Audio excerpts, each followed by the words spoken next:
আসসালামু আলাইকুম। আপনারা কেমন আছেন? আলহামদুলিল্লাহ ভালো আছি। রাফিজাস কিচেনে স্বাগতম। এই তো চলে আসলাম ডিম ভাপা রেসিপি নিয়ে।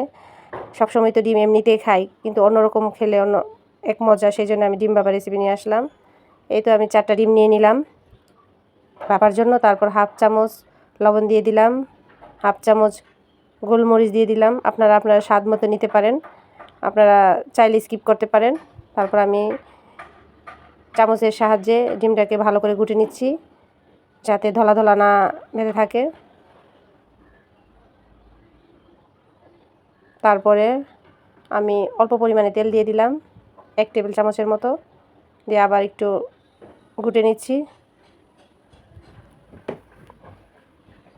তারপর আমি একটা বাটির মধ্যে নিয়ে নিলাম, বাটিতে তেল দিয়ে দিলাম। আমি সাইডগুলোতে ভালো করে তেল দিয়ে লাগিয়ে নিলাম, যাতে না লেগে যায়। হাত দিয়ে সাইডটা করে নিচ্ছি। তারপর আমি ডিমটা দিয়ে দেব। এতে ডিমটা দিয়ে দিলাম। ঢাকনা রেখে আমি প্যান বসিয়ে দিয়েছিলাম চুলায়, বলকোটা পানির মধ্যে আমি ডিমটাকে বসিয়ে দিলাম। ঢাকনা দিয়ে ঢেকে দিলাম প্যানের। 10 মিনিট পর আমি ঢাকনাটা উঠিয়ে নিলাম। আমার ডিম হয়ে এসেছে। তারপর আমি ঢাকনাটা এই যে খুললাম, খুলে দেখেন খুব সুন্দর ডিমটা হয়ে গেল। ডিম ভাপা বেশি সময় লাগে না, ডিম ভাপা অনেক সহজ আর অন্যরকম একটা রেসিপি, খেলে ভালোই লাগে। আমি আলু দেই নাই, এমনিতে করে নিয়েছি। কিন্তু আপনারা আপনাদের পরিমাণ মতো কেটে নেবেন। আমি এই সাইজের করে কেটে নিয়েছি, এত বড়ও না আবার এত ছোটও না। টিউব টিউব করে কেটে নিলাম।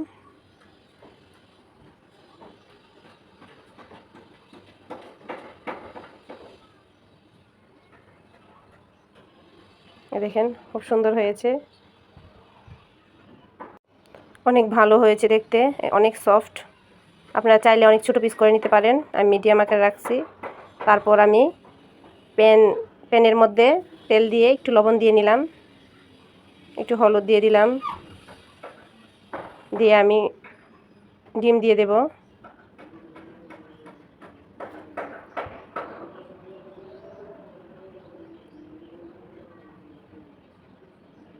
তারপর আমি একটু অনেক আলতো হাতে নাড়াচাড়া করে নেব, যাতে না ভেঙে যায়।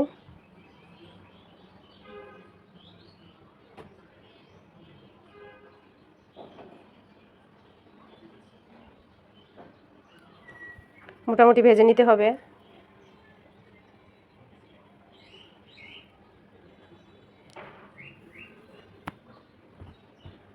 এই তো ভাজা হয়ে এসেছে, আমি ডিম উঠিয়ে নেব। তারপর আমি টমেটো আর পেঁয়াজ পেস্ট করে নিয়েছিলাম, আমি এই ডিম ভাজা তেলে ছেড়ে দিয়েছি। তারপর রসুন বাটা 1 চা চামচ, আদা বাটা 1 চা চামচ, অল্প পরিমাণ লবণ, গুঁড়া মরিচ 1 চা চামচ, হলুদ 1 চা চামচ, ধনিয়া 1 চা চামচ, জিরা 1 চা চামচ দিয়ে নিয়েছি। দিয়ে মশলাটাকে আমি ভালো করে কষিয়ে নিচ্ছি।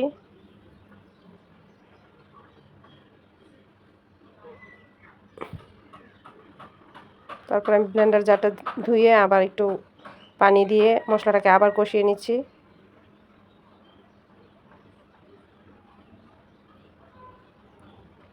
এই মশলাটাকে যত কষাবেন টেস্ট ততই বাড়বে। তারপর আমি ডিম দিয়ে দিলাম, ডিম দিয়ে আমি নাড়াচাড়া করে নিচ্ছি।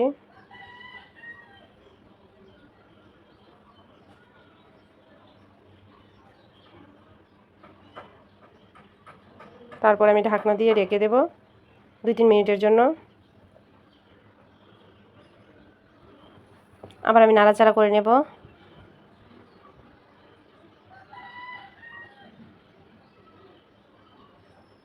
নাড়াচাড়া হয়ে গেলে আমি কয়েকটা কাঁচামরিচ দিয়ে দেব, তারপর ধনেপাতা দিয়ে দেব, দিয়ে আমি আবার একটু নাড়াচাড়া করে